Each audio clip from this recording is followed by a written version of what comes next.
سرخ در تقریبا باشه.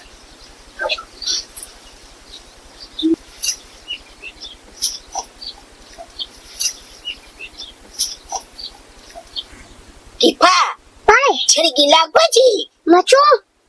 شاید برفته باشه به اون درخت رو بچینه. میگو این درخت پاک لاش کشید هرچی آلیدش به کیشا خوکه.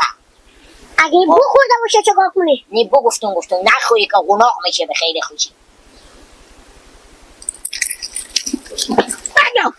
انا بودم مرگ الله مرگی آبا چطوری کنم؟ انا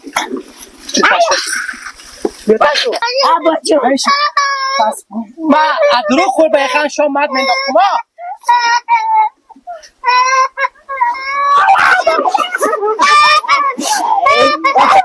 چوب کن بس بگم نکو کرون شما کی بیرک تایی بخشی کلم بابا را دیگی نگو